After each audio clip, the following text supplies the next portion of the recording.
डमरू बजाया। डमरू की धुन सुन करके जंगल से सभी जानवर भागने लगे। अरे भागो भागो, भगवान का डमरू बज रहा है। आज जब डमरू बजाया तो जैसे ही आसन पर विराजमान हुए, ये अमर कथा प्रारंभ करी। अमर कथा प्रारंभ करने से पहले भगवान भोलेनाथ ने देवी पार्वती से कहा, देवी ये अमर कथा सुनाने को जा रहे हैं, परंतु हो सकता है हम इस कथा को सुनाते सुनाते कुछ ज्यादा ही मगन हो जाए, और मगन होने का मतलब मेरे नेत्र बंद हो जाएंगे। तो नेत्र बंद हो जाए और हम आपको देख नहीं पाएंगे कि आप कथा सुन भी रही है कि नहीं, और अगर आपका मन भटका तो इस कथा का पूर्ण रूप से फल नहीं मिलेगा फिर आपको। देवी पार्वती कहे, स्वामी क्या करें तो फिर? तो बोले आप हुंकारी भरते रहिएगा। हुंकारी मतलब कैसे? स्वामी स्वामी करते रहिएगा। इससे हमें पता चलता जाएगा कि आप कथा सुन रहे हैं।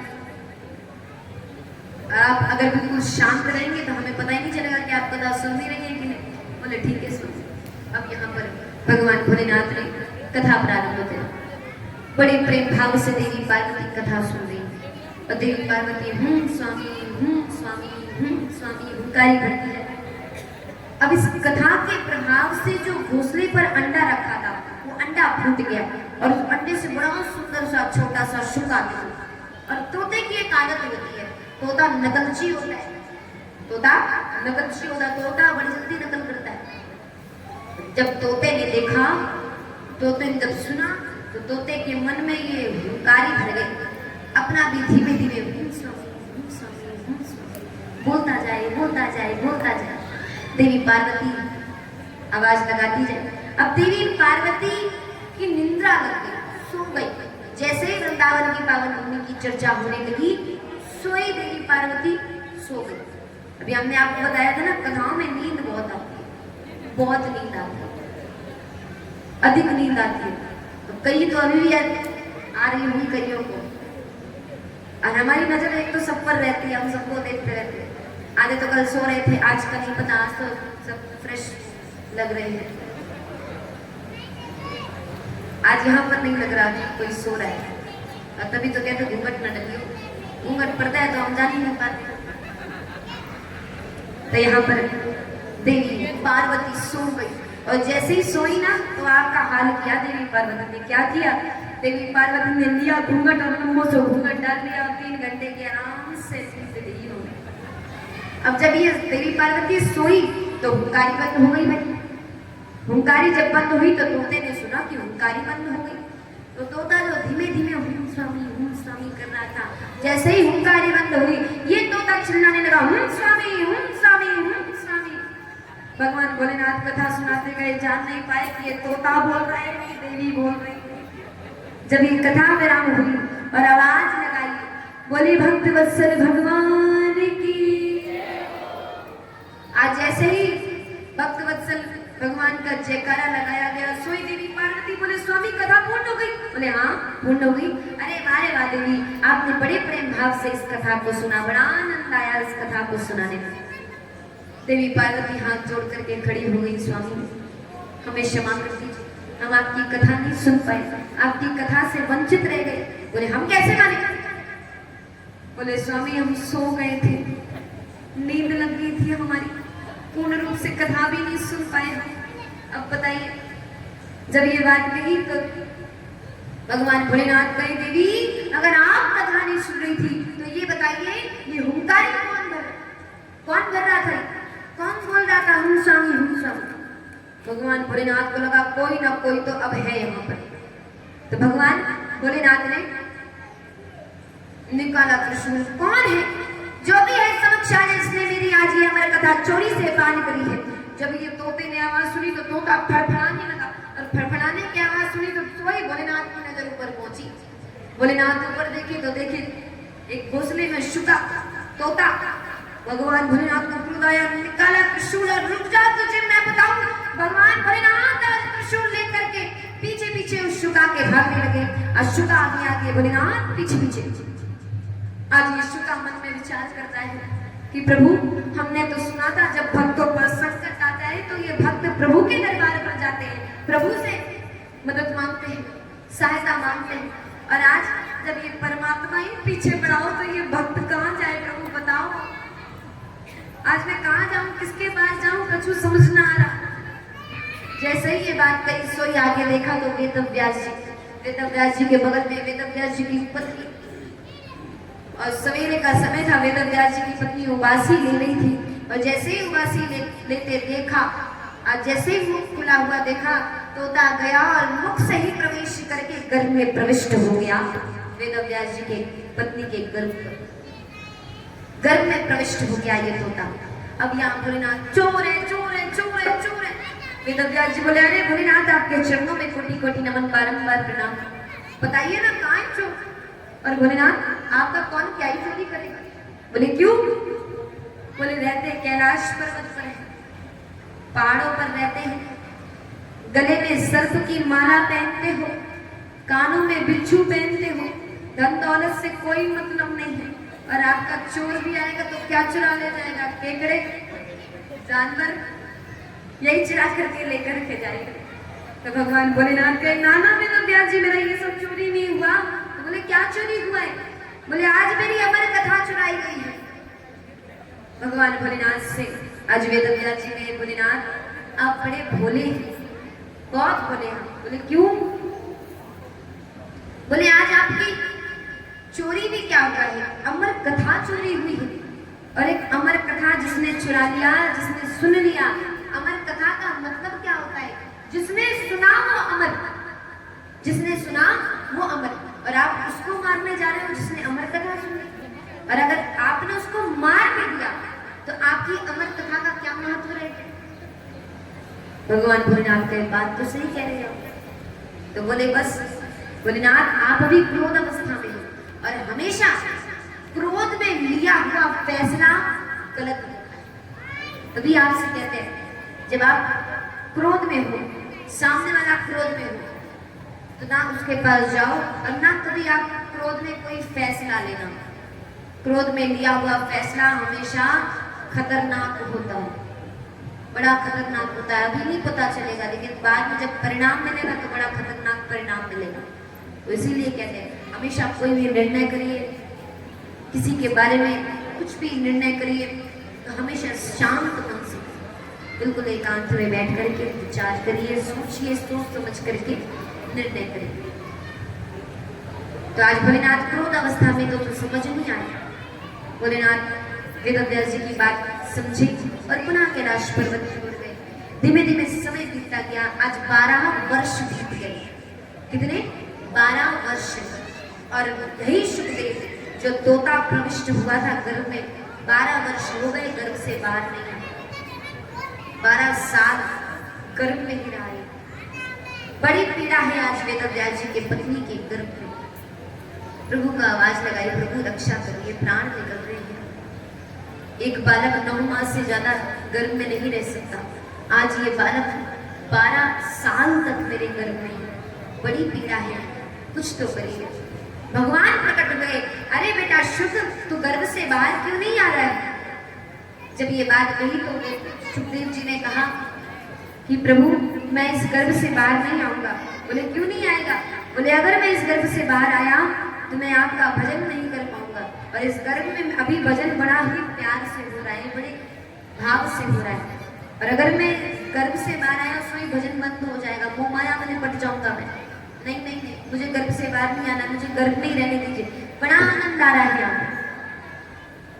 जब ये बात कही तो आज भगवान कह रहे हैं बेटा शुभ तुझे तो आनंद आ रहा है, तनिक अपनी माँ के बारे में तो विचार कर। तेरी माँ बहुत कष्ट में है, तू 12 वर्ष बीत गए हैं और आज तू गर्भ में बैठा हुआ है। और तुझे अगर चिंता इस बात की है कि अगर मैं गर्भ से बाहर आऊंगा तो मैं भजन नहीं कर पाऊंगा, तो जा मैं तुझे वरदान देता हूँ कि जब तू गर्भ से बाहर आएगा तो तुझे मेरी माया कभी सताएगी नहीं। लेकिन हाँ तुझे एक काम करना पड़ेगा, जब गर्भ से बाहर आएगा तो तुझे भजन के लिए वन की ओर निकल जाना पड़ेगा। तू भजन की ओर निकल जाना और कोई भी बुलाए पीछे मुड़ करके मत देखना। अगर तूने पीछे मुड़ करके देखा तो तू इस माया में लिपट जाएगा। क्यों? क्योंकि वो माया तेरे पीछे पीछे भाग करके आएगी। और अगर तूने पीछे मुड़ करके देखा तो माया तुझे अपने जाल पर लपेट देगी। इसलिए ये निर्णय कर करके जाना। सुखदेव जी ने कहा प्रभु जैसी आपकी आज्ञा। सुखदेव जी गर्भ से बाहर आए। यही कारण था कि सुखदेव जी गर्भ से बाहर आते ही वन की ओर निकल गए थे। अब बात आती है कि इनका नाम कैसे पड़ा। तो जब यही सुखदेव जी वन की ओर गए तो वेदव्यास जी को चिंता होने लगी कि मेरा बेटा वापस आ जाए, कुछ भी हो जाए मेरा बेटा वापस आ जाना चाहिए। तो आज वेदव्यास जी ने दो बच्चों को बुलाया, दो बालकों को बुलाया और उनको भागवत जी के कुछ श्लोक याद करवाए और कहा कि जाओ इस श्लोकों को जाकर के जंगल में जोर जोर से गान करना, बस इतना कर देना। आज जब श्लोक सिखाए उन बच्चों को और श्लोकों को जाकर के जंगल में गान किया उन बच्चों ने, तो ये श्लोकों की धुन श्री सुखदेव जी महाराज के कानों तक पहुंची।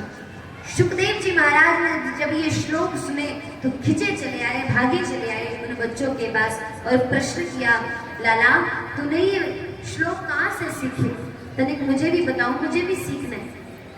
तो वो बालक कहने लगे अगर आपको ये श्लोक सीखना है तो मेरे गुरुजी के पास चलना पड़ेगा। बोले कहाँ रहते हैं गुरुजी? बोले बस यही पास में रहते हैं। तो आज सुखदेव जी ने कहा मुझे भी लेकर के चले। सुखदेव जी को आज लेकर के वेदव्यास जी के पास में पहुंचे। वेदव्यास जी ने जब अपने पुत्र को अपने समक्ष देखा तो बड़े प्रसन्न हुए। आज सुखदेव जी ने ही अपने पुत्र को ये भागवत जी का ज्ञान करवाया और वेदव्यास जी ही श्री सुखदेव जी महाराज के गुरु बने। यही रहे गुरु इनके। अब बात आती है नामकरण संस्कार की। तो देखिए ये शुक थे, शुक माने शुका थे, शुका माने तोता, तोता का रूप था इनका। शरीर मनुष्य का था लेकिन जो तो पर थे वो तोते के थे, पर लगे थे इनके, तोते थे, चोंच थी तोते की। तो आधे ये शुक थे और आधे ये देव थे। और जो भी व्यासपीठ पर विराजमान होता है, जो भी भागवत कथा का वक्ता होता है, उसको देवता का रूप कहा जाता है। वो साक्षात परमात्मा का रूप होता है। इसलिए जब यही शुक इसमें बैठे, व्यासपीठ पर बैठे, सो ये देव कहलाए, इसीलिए इनका नाम पड़ गया शुकदेव। बोले सुखदेव जी महाराज की। आज यहाँ पर सुखदेव जी महाराज का जन्म हुआ। सुखदेव जी का जन्म होने के बाद आज यहीं से बड़ी सुंदर कथा आई है।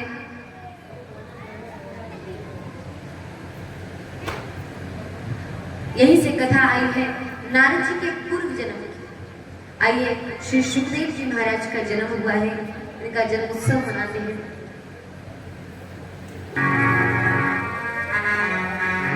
तो आज के जो मुख्य यजमान बने हैं उनसे निवेदन है हमारे सुखदेव जी महाराज विराजमान बैठे हुए हैं, सुखदेव जी का पूजन करें, तिलक करें और धीमे धीमे करके आप भी आए और सुखदेव जी का तिलक करें, फिर पुनः अपने स्थान पर विराजमान हो जाए। आज इनसे बड़ा वक्ता दुनिया में कोई रहा नहीं, जिनकी कथा से राजा परीक्षित को मुक्ति प्राप्त हो गई। ऐसे के भागवत के वक्ता कहलाए श्री सुखदेव जी महाराज। वो हरि की कथा सुनाने वाले, अरे प्रभु की कथा सुनाने वाले, अरे तुमको लाखों प्रणाम, तुमको लाखों प्रणाम।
और सुखदेव जी का पूजन करके फिर पुनः अपने स्थान पर विराजमान हो जाएंगे। और लेकर विषयों का प्याला जा रहे थे यमुने काला, लेकर विषयों का प्याला जा रहे थे यमुने काला, लेकर विषयों का प्याला मेरा है रात वाला, लेकर विषयों का प्याला जा रहे थे यमुने काला।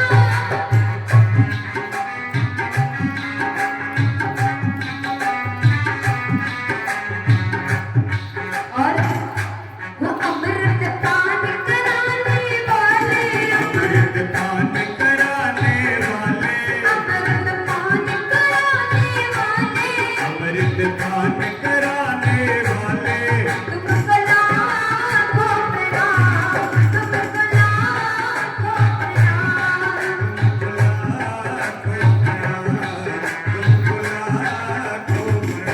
वो तुमको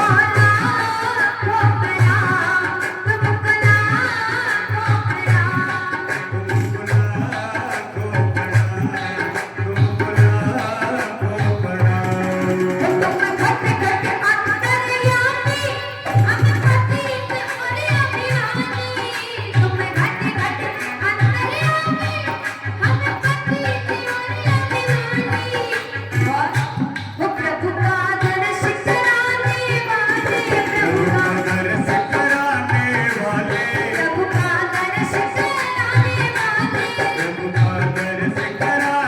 वाले, तुमको लाखों प्रणाम, तुमको लाखों प्रणाम।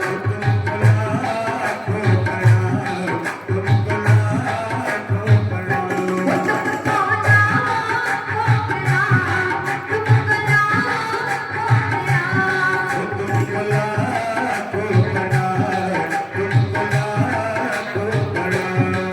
हम पार तेरा क्या पावे, बस शीश झुकाने ही आवे। हम पार तेरा क्या पावे, बस शीश झुकाने ही आवे।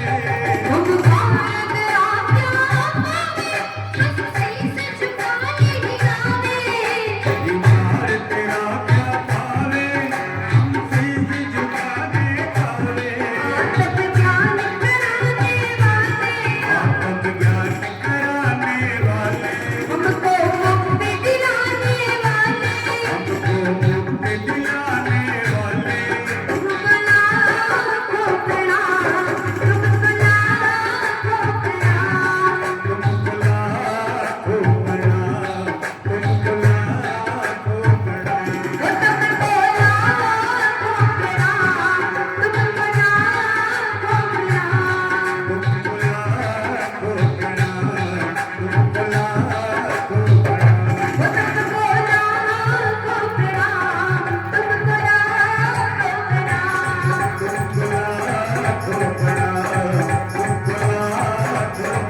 वो तुमको लाखों प्रणाम, तुमको लाखों प्रणाम।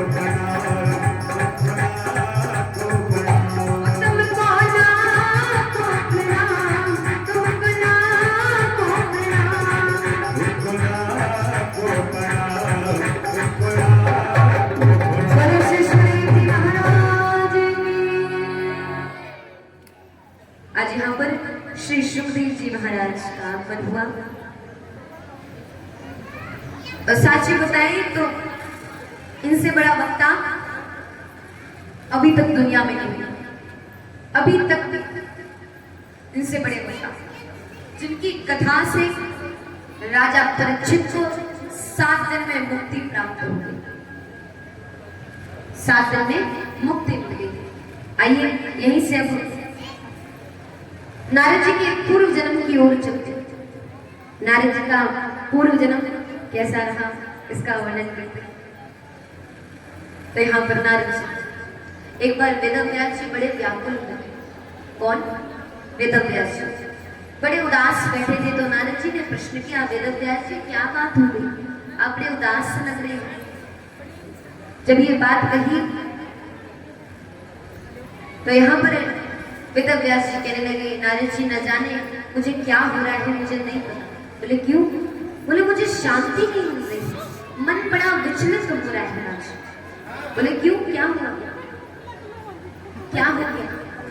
तो यहाँ पर वेद व्यास जी ने कहा, न जाने ऐसा लग रहा है कुछ छूट रहा है, ऐसा लग रहा है कुछ हमसे कुछ तो छूट रहा है। बोले क्या हो गया?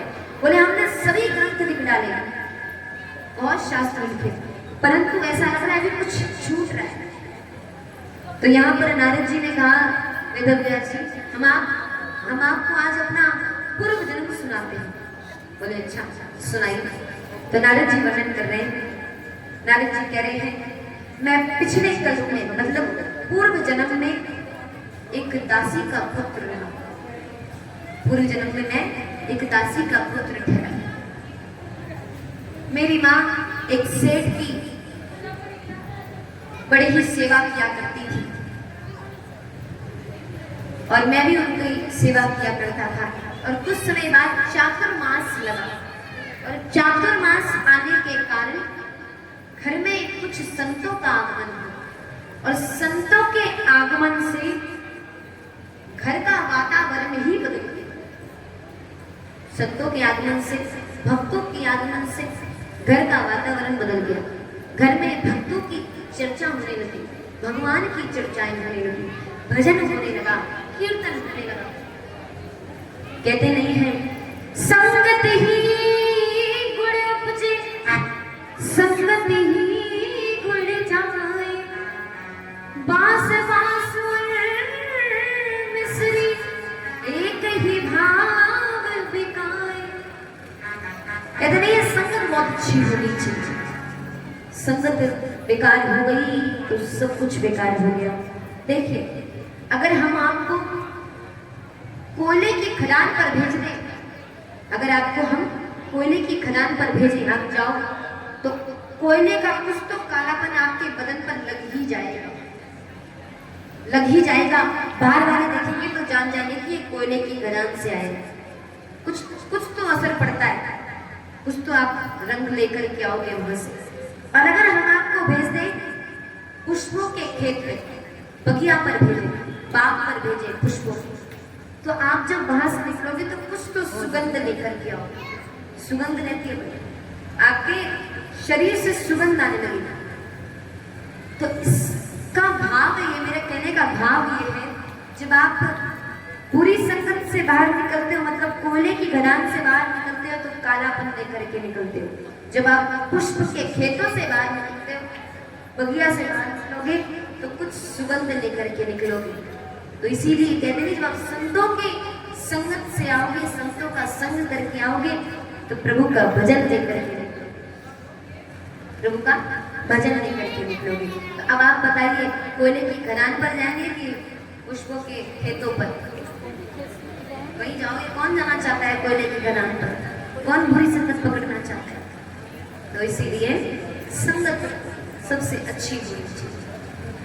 बच्चों को संतों की संगत करवाइए, भक्तों की संगत करवाइए। ऐरे गैरों की संगत करवाओगे तो बच्चे, आप लोग सोचे कि संगत ऐरे गैरों की करवाते तो, और आप एक मन में ये भाव लेकर के बैठे हो कि ये बच्चा हमारा बुढ़ापे का सहारा बनेगा, तब तो ये दिमाग से निकाल दो। बुढ़ापे का सहारा नहीं बनने वाला, नाम नहीं बनेगा। अगर बच्चे की संगत बढ़िया है, संस्कार अच्छे हैं, तो वही बच्चा ही बुढ़ापे का सहारा बन सकता है। तो बुढ़ापे का सहारा अगर बनाना है तो बच्चों को संस्कार भी अच्छे देने पड़ेंगे। बच्चों को संस्कार अच्छे मिलेंगे तभी वो जानेगा कि माता पिता है कौन माता पिता। तो अब यहाँ पर नारद जी वर्णन कर रहे हैं, कुछ संतों का आगमन हुआ तो वातावरण बदल गया। आज मैं भी उन्हीं संतों के साथ में भजन करने लगा, कीर्तन करने लगा, बड़ा आनंद आने लगा। आज जब ये चातुर्मास खत्म हुआ तो संत जाने लगे, तो मैंने संतों से एक बात कही, महाराज मुझे भी अपने साथ लेकर के चलो, मुझे भी भजन करना है आपके साथ। संतों ने कहा, बेटा अभी तेरा पहला धर्म है तेरी माँ बैठे, तेरा धर्म है कि तू बेटा है, तेरी माँ की सेवा कर, अपनी माँ की सेवा कर। सबसे बड़ा धर्म, सबसे बड़ी पूजा पहली तेरी यही है। पहले अपनी माँ की सेवा कर, और जब इस मोह माया के बंधन से छूट जाना तो मेरे पास चले आना, हमेशा भजन में लीन रहेगा। आज नारद जी माँ की खूब सेवा करते हैं, खूब सेवा करिए अपनी माँ की।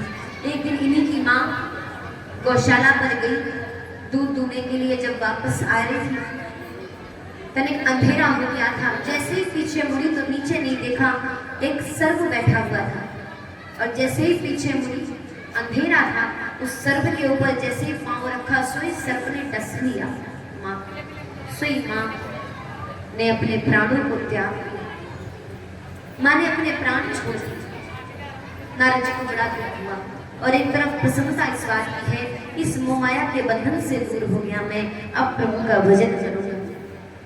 नारद जी प्रभु के भजन पर लीन हो गए। आज प्रभु का भजन कर रहे थे, तपस्या में लीन हो रहे थे।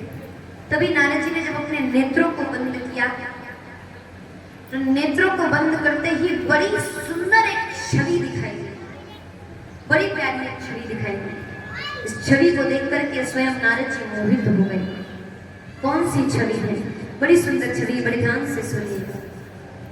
हूँ अकेली गई थी ब्रज में, अरे कोई नहीं था मेरे मन में, अरे मोर पंख वाला मिल गया, ओ बांसुरी वाला मिल गया,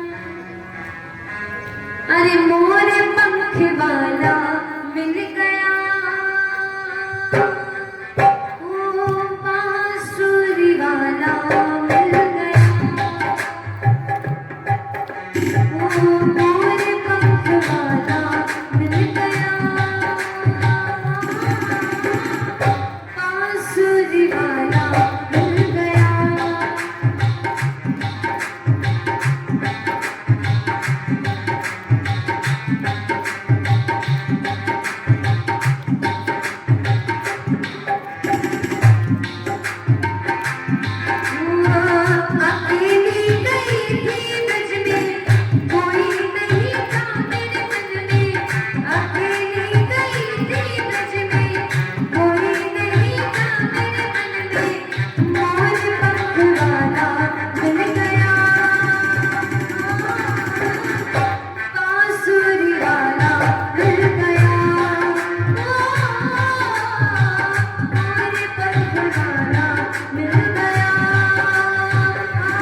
मोर मुकुट वाला मिल गया,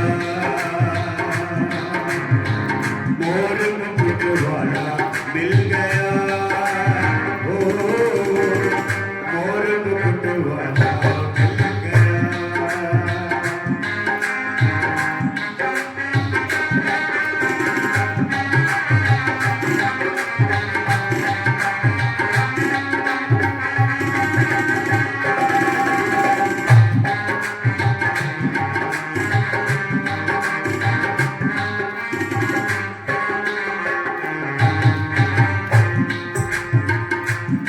और बाकी बिहार मेरे हृदय में बसाओ, गोपा के बिहारी मेरे हृदय में बसाओ, मेरी बिना श्याम सुंदर कहाँ चले पाओ। मेरे बिना श्याम सुंदर कहाँ चैन पाओ। बाकी बिहारी मेरे हृदय में बसाओ, आके बिहारी मेरे हृदय में बसाओ, मेरी बिना श्याम सुंदर कहाँ चले पाओ। और कन्हैया, लगन लागी तन मन में लगन लागी तन मन में, लगन लागी तन मन में लगन लागी तन मन में, डूबी रही दौड़ जीवन में रही ब्रजबन में, डूबी रही जीवन में हाँ दौड़ रही ब्रजबन में, कौए वाला मिल गया, गाँव वाले वाला मिल गया। कौए वाला मिल गया, कौए वाला मिल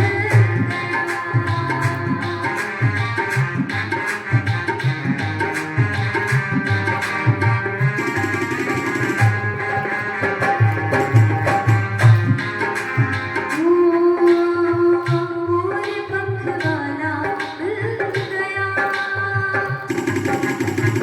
मोर मुकुट वाला मिल गया, मोर पंख वाला मिल गया, मोर पंख वाला मिल गया। मोर पंख वाला मिल गया,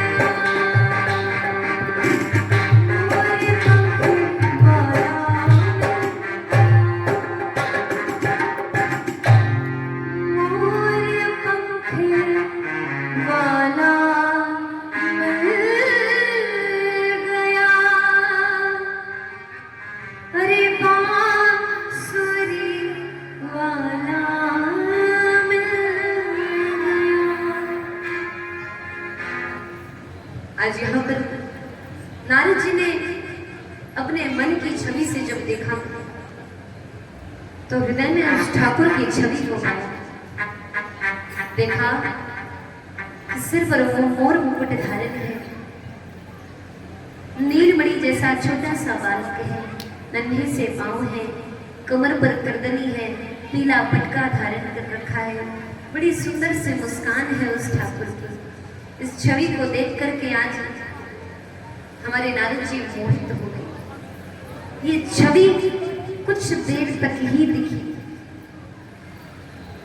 और जैसे इस छवि को और निकट से निहारना चाहा, सोई नारद जी के नेत्रों के समक्ष से ये छवि गायब हो गई। इनके सामने से ये छवि चली गई।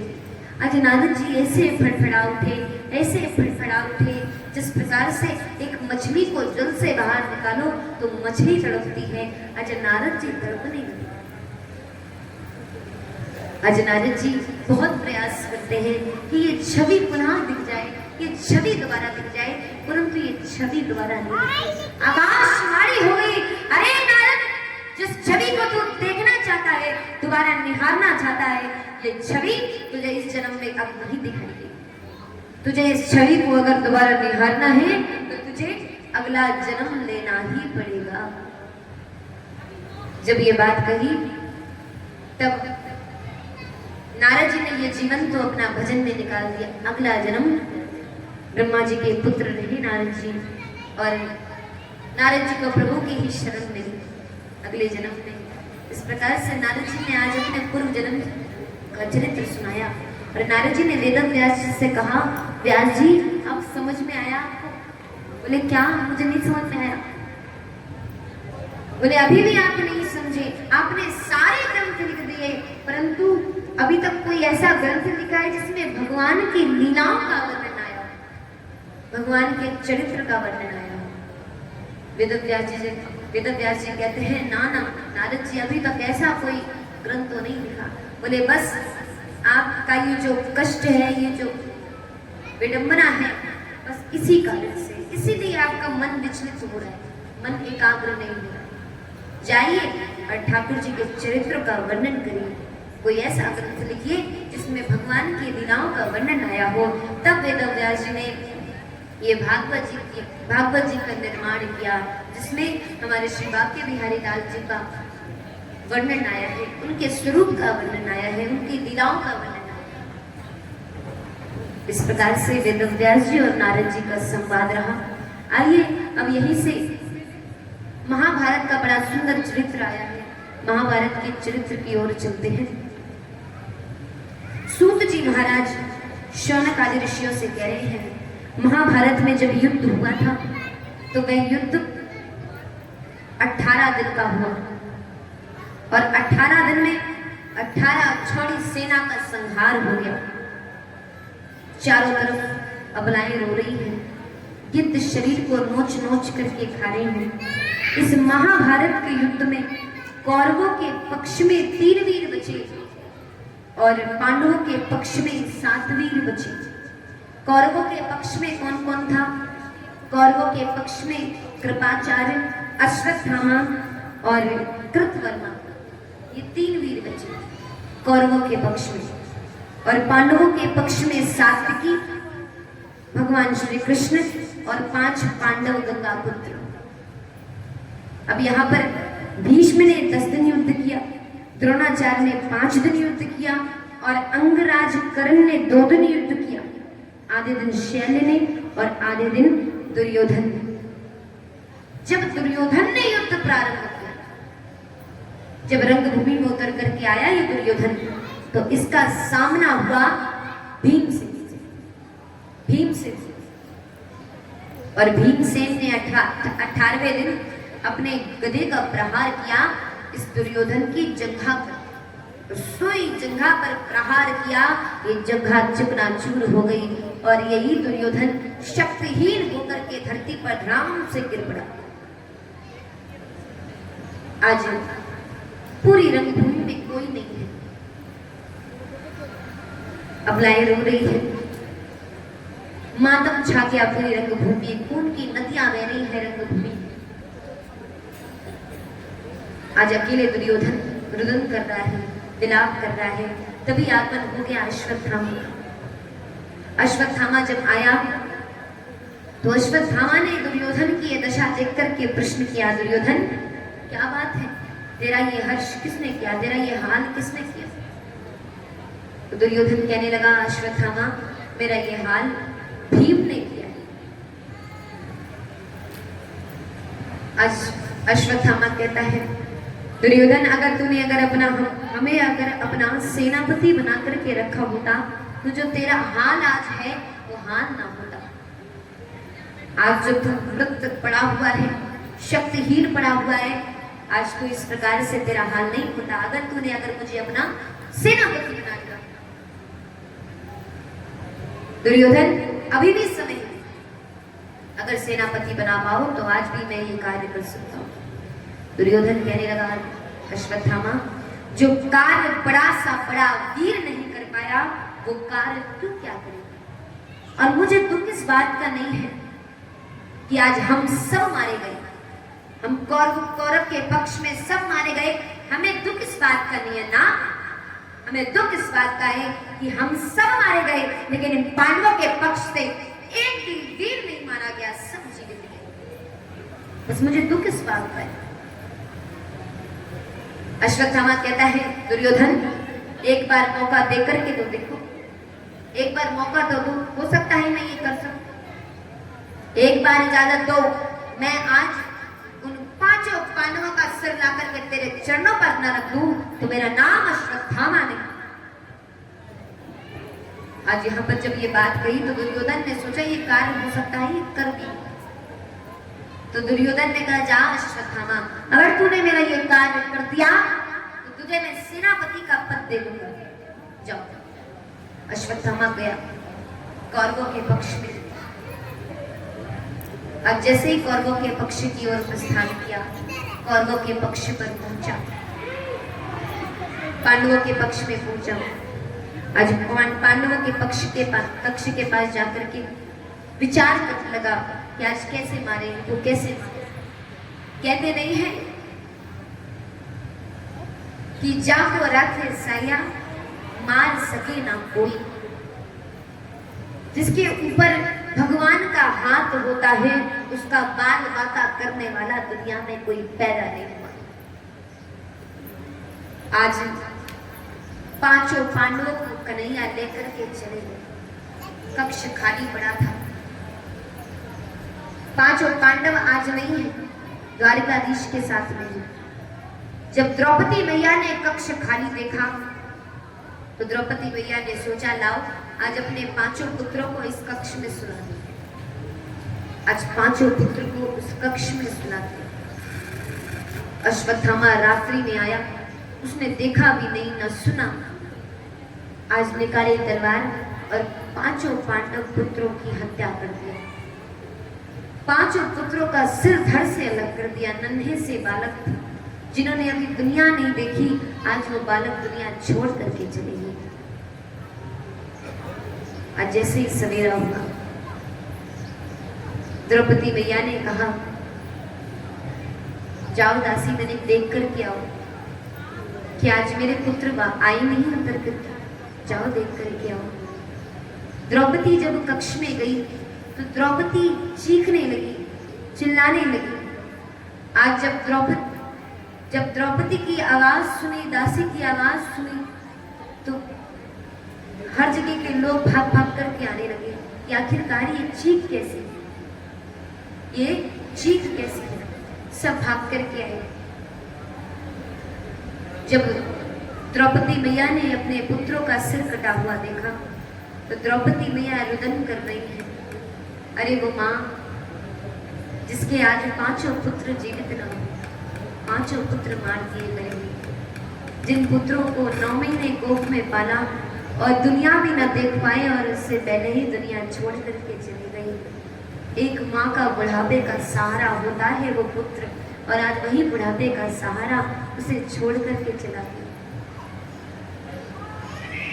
आज वो माँ रुदन कर रही है, विलाप कर रही है। बेटा, एक प्रश्न करना चाहते हैं क्या? कुछ चिट्ठी ना कोई संदेश, वो जाने वो कौन सा देश, जहाँ तुम चले गए, जहाँ तुम चले वो चिट्ठी न कोई संदेश, जाने वो कौन सा देश, जहाँ तुम चले गए, ओ जहाँ तुम चले गए।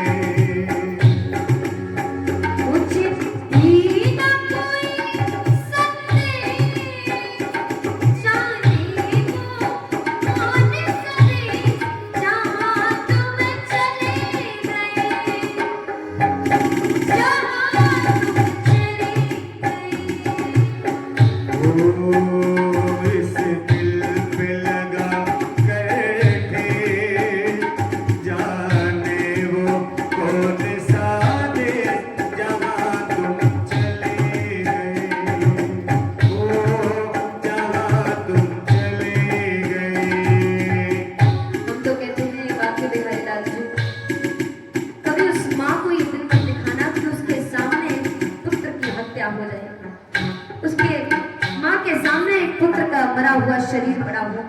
ऐसे दिन कभी किसी माँ को मत दिखाना। और साची बताए, जो अभी हमला हुआ था पहलगाम वाला, हमारे यूपी साइड की ही बात है, नौजवान मार दिए गए। वो माँ बिलक बिलक करके रो रही थी। स्वयं देखा है उस माँ का हाल, उस बेटे के प्रति वो प्रेम। जब एक बेटा उस माँ का सहारा होता है और जब वही बेटा उस माँ को छोड़ करके जाता है, तो वो माँ जीते जी मर जाती है। वो माँ विलाप करती है, बेटा एक आह भरी होगी, हमने न सुनी होगी। एक आह भरी होगी, हमने ना सुनी होगी। जाते जाते तुमने आवाज तो दी होगी। जाते जाते तुमने आवाज तो दी होगी। जाते जाते तुमने आवाज तो दी होगी। आज उस हमले के कारण कई माओं ने अपने सहारे को त्याग दिया, अपने बेटे को छोड़ दिया। धन्य है वो माँ जिनके पुत्र आज मारे गए, लेकिन आज भी उनको ये एहसास है कि मेरा बेटा मेरे साथ है। उनको ये बिल्कुल भी दुख नहीं है कि मेरा बेटा मारा गया, ना नहीं है। मेरा बेटा मारा गया तो देश की रक्षा करते समय मारा गया। धन्य है वो माँ जिनके बेटे नौजवान हैं, आज बॉर्डर पर लड़ रहे हैं। हृदय में पत्थर रख करके वो माँ अपने बेटे को अपने से दूर भेजती है। तो जब आपको माँ के पास उस बेटे की अर्थी आती है, तो एक बार विचार करिए वो माँ के हृदय में क्या बीतती है। इस बेटे के बारे में सोचा था कि वो बेटा छुट्टी होगी, जल्दी आएगा मेरा बेटा, जल्दी आ जाए, हमसे मिलने एक बार। और जब वो बेटा मिल भी नहीं पाता और उसकी आज जब अर्थी आती है तो वो माँ एक बात पूछती है, क्या एक आह भरी होगी, हमने ना सुनी होगी। जाते जाते तुमने आवाज तो दी होगी। वो जाते जाते तुमने आवाज तो दी होगी।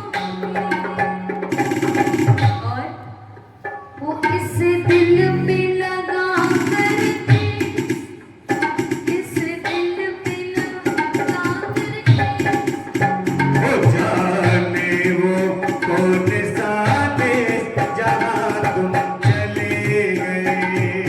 ओ जहाँ तुम चले गए, ओ जहाँ तुम चले गए, कहाँ तुम चले गए।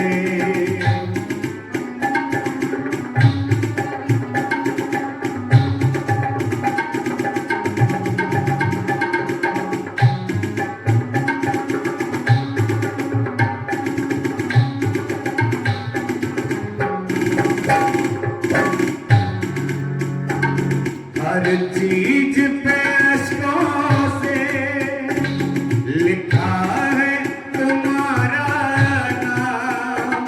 ये रस्ते भर गलियां तुम्हें करना सके सलाम।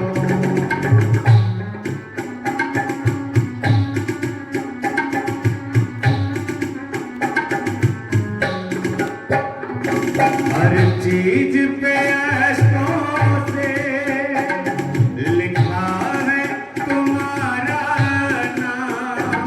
ये रस्ते भर गलियां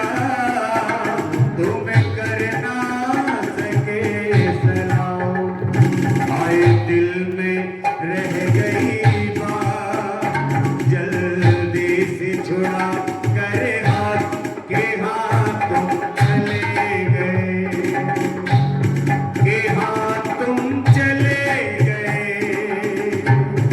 कहाँ तुम चले गए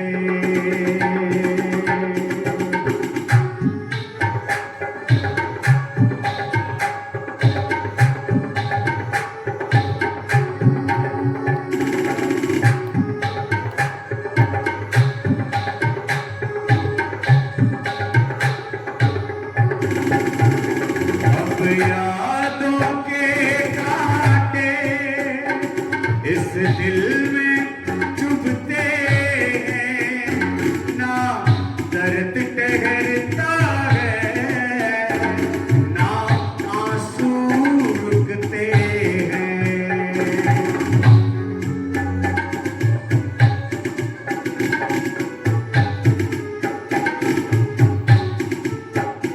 अब यादों के कांटे इस दिल पर चुभते हैं ना दर्द ठहरता है ना आंसू रुकते हैं तुम्हें ढूंढ रहा है प्यार हम कैसे करें इकरार के हाँ तुम चले गए कि हाँ तुम चले गए कहाँ तुम चले गए चिट्ठी न कोई संदेश जाने वो कौन सा देश जहाँ तुम चले गए जहाँ तुम चले गए कहाँ तुम चले गए कहाँ तुम चले गए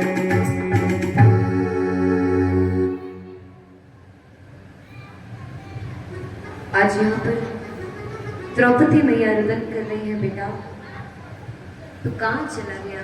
तूने एक आवाज दी होगी, तूने एक चीख तो लगाई होगी, परंतु आज ये माँ तेरी चीख सुन नहीं पाई, तेरी आवाज सुन नहीं पाई। लाला जहाँ भी हो आ जाओ। आज ये माँ बिलखते बिलखते रोते रोते आज धरती पर बेहोश होकर के गिर पड़ी।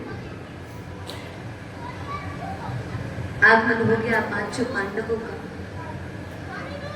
जब ये पांचों पांडव आए, जब द्रौपदी मैया का ये हाल देखा तो पुरुष ने किया, देवी आज एक बार बता दो मेरे ये पुत्रों का हाल किसने किया?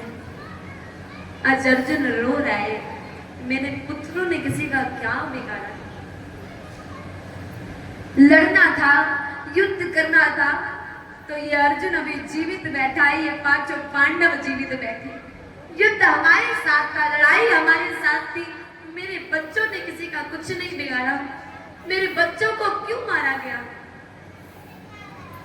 अगर मारना था तो ये पांचों पांडव जीवित बैठे, इनको मार करके दिखाओ, मुझसे युद्ध करके। एक बात बता दो, किसने किया है ये मेरे बच्चों का हाल, मेरे बेटों का हाल? जिसने अभी दुनिया नहीं देखी, दुनिया देखने से पहले उसकी दुनिया उजाड़ दी, कौन है ये हत्यारा? भगवान श्री कृष्ण कहने लगे, अर्जुन रोने की आवश्यकता नहीं है, और सुनो ये काम अश्वत्थामा का, ये अश्वत्थामा ने किया है। अर्जुन को बड़ा क्रोध आया। अर्जुन ने कहा, प्रभु मैं इस अर्जुन को जीवित नहीं छोड़ूंगा, इसने आज मेरे पांचों बालकों का वध किया है, मेरे पांचों बालकों को मारा है, इसको दया नहीं आई छोटे बालकों को मारते समय?